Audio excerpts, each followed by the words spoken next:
There is something about the snow. When we're young, we love it, and all that comes with it. School is closed, sledding hills are open, hot chocolate and a warm blanket, with a movie or book, are often enjoyed. As adults, we begrudgingly venture out into it, cleaning off cars and shoveling driveways. Yet, a small part of ourselves still longs to savor it as we did during our youth. We spend the remainder of our adult lives trying to capture even a fragment of that early magic. For me, I've been most successful in this endeavor when revisiting some of my favorite snow-filled films. Upon reflection, I found that I seem to be drawn to horror films set in the snow. There's a recurring pattern of sorts. Something about the stark contrast of crimson blood on the purely driven snow. With every snowfall comes both a silent beauty and the allure of danger. With this in mind, allow us to venture out into the elements and investigate with you the bone-chilling nightmares of the snow.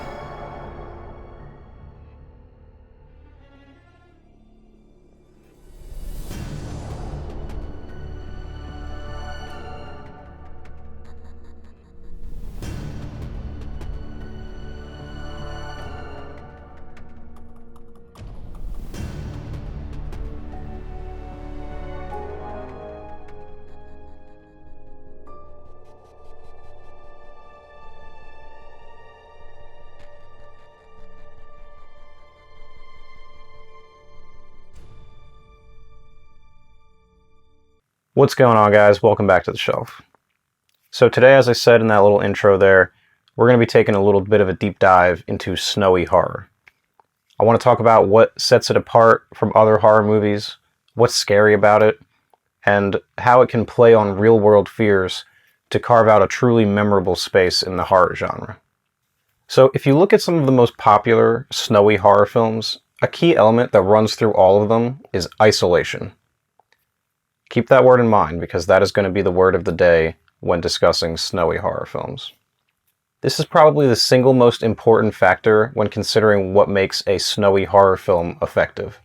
In this video, I will be discussing 4 different horror films that I feel best embody the spirit of the snowy horror genre. Due to the nature of inclement weather, the main characters of our favorite snowy horror films will almost always find themselves either cut off from each other, or society at large, or even both. So human beings are social creatures. We need contact with other human beings, otherwise we start to kind of lose it. This is why when you see people sentenced to solitary confinement, their mental state starts to deteriorate.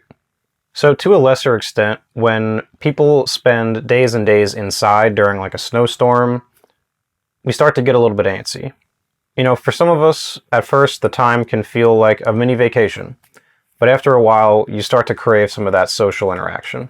So with that in mind, let's start things off by looking at this through the lens of John Carpenter's The Thing.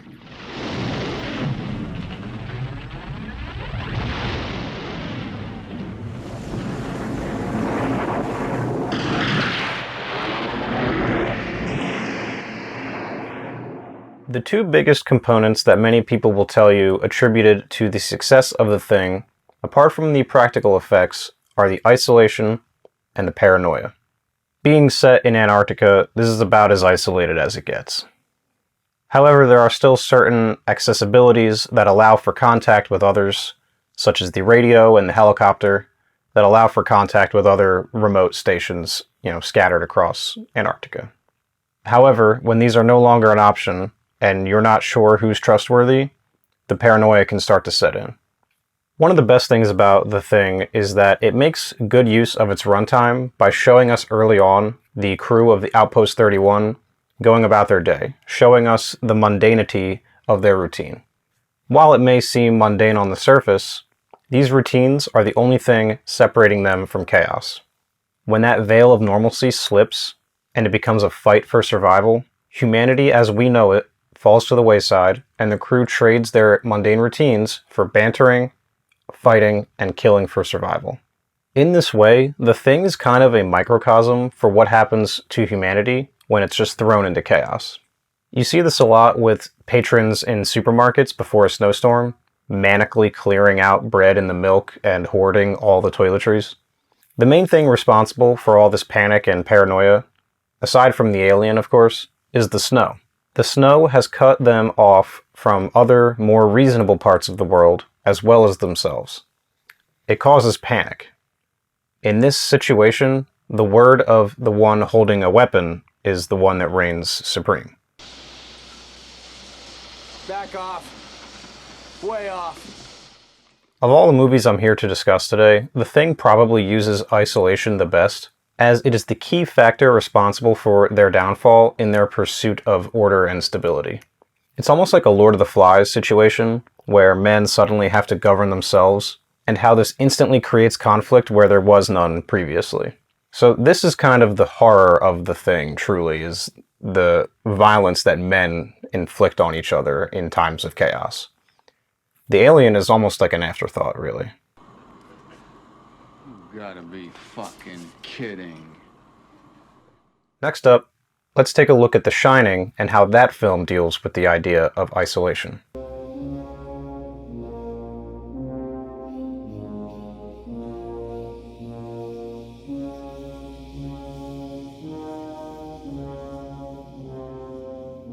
When I think of snowy horror films, The Thing and The Shining are kind of like 1A and 1B. Both classics, both masterpieces, and both have a lot in common in terms of how they deal with isolation. The two key differences are that, first, while the Overlook is technically isolated from society, you still could get there if you were determined enough and you had the right equipment. It's definitely more accessible than Antarctica. And the other key difference is that our cast of characters are not 10 angry men, but rather a family of 3. So in this context, the family dynamic is of particular interest. The horrors that befall the Torrance family are rooted in a place of not only physical isolation, but emotional isolation as well. The deep-rooted betrayal of having not only a family member succumb to madness, but having that family member be your father, well, that's something that would rock anyone to their core under the best of circumstances, let alone being at the Overlook Hotel. So obviously the hotel is the thing that is the true antagonist, but to Danny, the physical manifestation of that danger is through his father. This plays on psychological fears that affect us on a deep level. Not to mention the fact that Danny is just a boy. When you're a kid, everything is scary. And your parents are the ones who are supposed to save you from the scary things. Well, when your parent is the scary thing, it just becomes all the more tragic. You can apply this to Wendy as well. You know, she's being terrorized and tormented by the person who's supposed to take care of her in sickness and in health. So these two betrayals of the familial kind are the kind that are not easily reconciled. So when shit hits the fan, Wendy goes into like Mother Bear mode, doing everything she can to make sure that Danny's safe, even at the cost of her own well-being. Now this kind of almost domestic dispute is horrifying on its own. When you're completely isolated in this hotel in the middle of nowhere, with no one to kind of step in and help out, yeah, that just plays on a whole different set of fears. Now this sort of domestic dispute almost is terrifying enough if it were to, say, happen in a populated city, but when you take that and put it in the context of being trapped in this hotel in the middle of nowhere, the feeling of being trapped is pervasive. You know, almost in the same way that people can feel trapped in a toxic marriage or relationship, this movie is almost sort of a metaphor for that. So at its core, this is the horror of The Shining, this tale of this family splintered by madness. Next up on our isolation checklist is 30 Days of Night.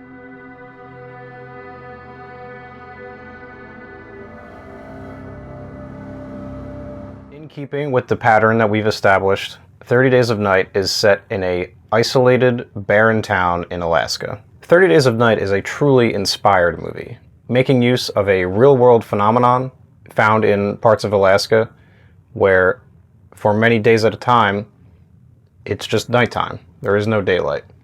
It's not quite the way it's depicted in the film. It's heightened for dramatic effect, but the core concept is there, and then it takes that and it combines it with vampires. One of the few weaknesses of vampires is sunlight. So when you take that away, vampires are able to run rampant without consequence. It's such a compelling concept that you can't help but wonder why it didn't get made into a movie sooner. Thankfully, the movie we did get is actually pretty great. Too bad it's definitely the only one. They definitely never made any sequels. Wait, what? They did? Oh. Well, anyway, moving on. The cast of characters in 30 Days is larger than the two movies we've looked at previously, consisting of a population of around 100 people or so. Despite having more people, ultimately, the majority of them amount to little more than fodder for our vampiric antagonists. Safety in numbers doesn't really ring true in the town of Barrow, Alaska, unfortunately. Something I find to be very well executed and portrayed about 30 Days of Night is how seemingly ancient these vampires are.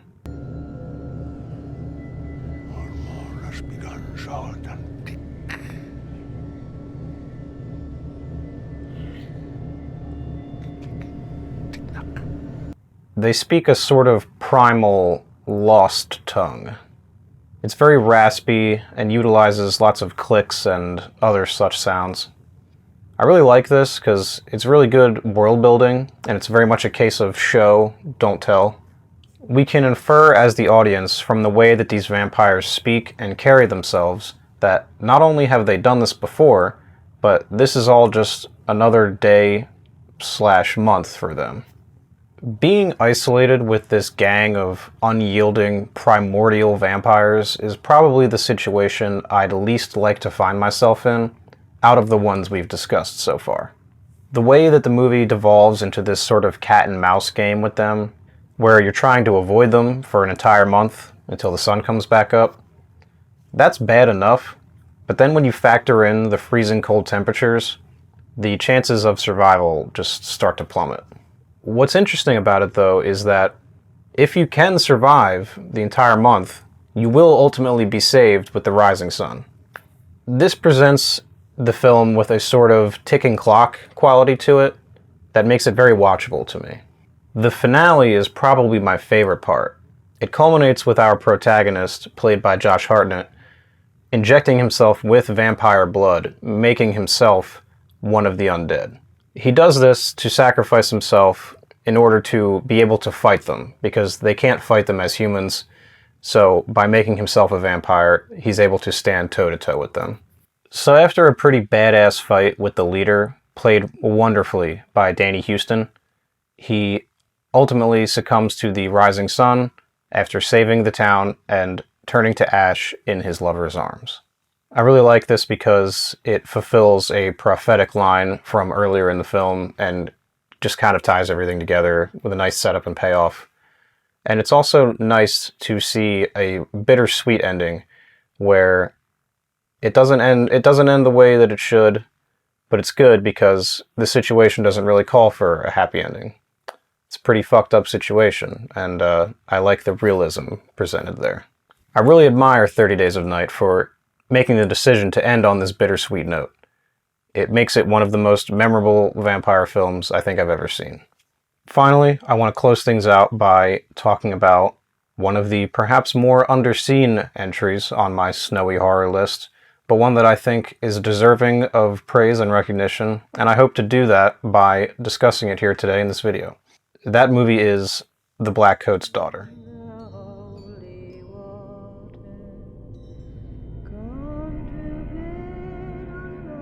Blackcoat's Daughter is a very cold, figuratively and literally, and methodical story that presents a very bleak and unforgiving reality concerning family and obsession.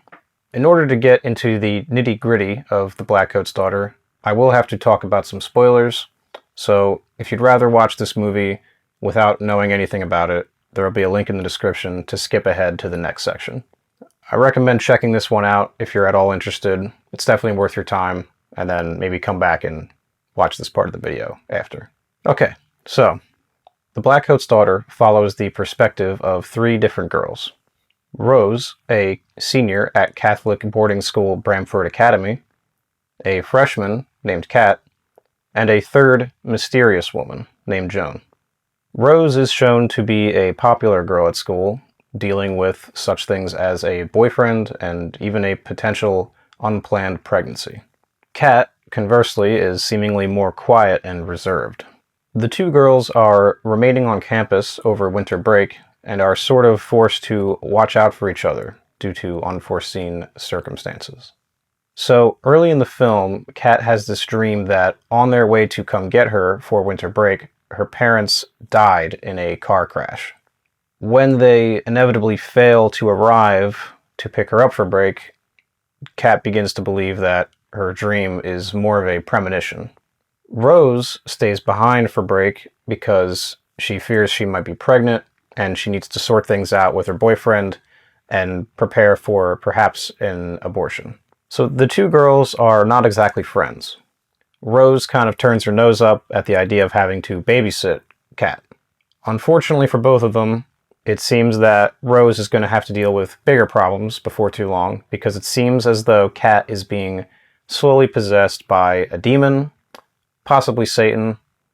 It's not really stated, but yeah, it's not good.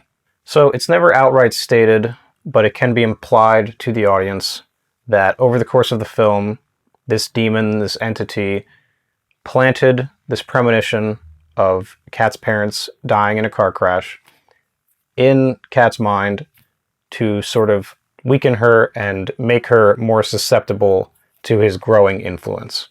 The true isolation of the Blackcoat's daughter follows Kat and her slow descent into madness. So with her parents gone and no real friends at school to help her along, she is influenced to do things at this demon's behest. She begins to see a shadowy, horned figure around campus and begins to get phone calls from a raspy, unknown caller. It's difficult to discuss specific plot structure with the Blackcoat's daughter because we kind of continuously jump from point of view to point of view, from lead character to lead character. So intercut with Rose and Kat's time at the school, we have this third woman named Joan, who is seemingly hitchhiking to Bramford, the location of the girls' school. Before long, she's given a ride by two strangers who are heading to Bramford themselves, it would seem. So we'll come back to Joan in just a minute.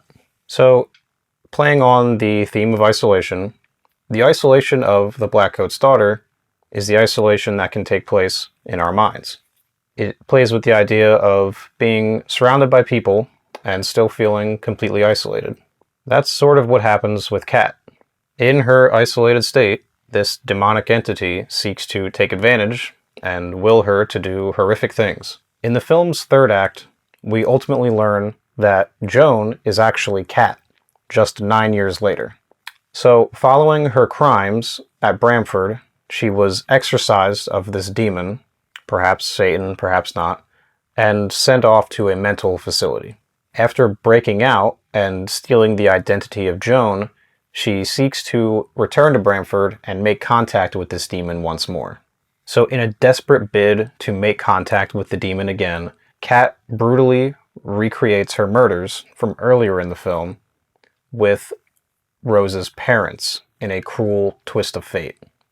The film ends with Kat standing in the snow, surrounded by nothing but silence and the aftermath of her sacrifices, seemingly unacknowledged, screaming into the abyss. We can infer that Kat somehow became dependent on this entity, maybe even infatuated with it, and after all these years, she still has one goal in mind, and that is to make contact with that entity again. You can infer a lot of subtext through this dynamic. There was this sort of toxic relationship that Kat had with this demon. Despite clearly being rooted in evil, it was all she had going for her, following her weakened state after her parents' death, and it becomes like seemingly vital to her that she maintain it, going to the point of committing these heinous crimes. The Blackcoat's daughter combines the isolation of the environment and the isolation of the psyche, creating a slow burn experience that will leave you cold, but nonetheless deeply affected. Alright, so we've taken a look at 4 different horror films that all employ the tool of isolation. They all deal with the concept of feeling isolated, but they all manage to do it in slightly different ways. I feel it's important to note that isolation in general is a common theme in a lot of horror movies, but when you combine it with the inclement weather of snow and just dangerous conditions, it can kind of ascend to this new level. Fresh snow falling on the ground is often evocative of a cozy, warm feeling, best observed from inside. It draws on these feelings of being close to danger, but safe from it. There's a level of excitement to it. It taps into real-world horrors, things that make up your everyday routine. Driving in the snow is scary. Icy roads and walkways are all things that we deal with when we decide to leave our house in the middle of a snowstorm. There doesn't need to be an alien or a demon for that to be dangerous. Some of the best horror movies are the ones that work even when the element of horror is removed altogether. Eventually you have to heighten things for dramatic effect, but at the core there's still that kernel of relatability. That's what makes it a memorable and deeply affecting experience and sets it apart from the pack, at least in my eyes. So, what are some of your favorite snowy horror films? Honestly, if there was enough interest, I could probably do a part 2. I feel like there's a lot more that I could talk about. There's a lot of meat left on the bone, I feel. So, comment down below. Let me know some of your picks. I'd love to hear them. Like and subscribe if you're into that sort of thing. And remember to take care and watch more snowy horror films.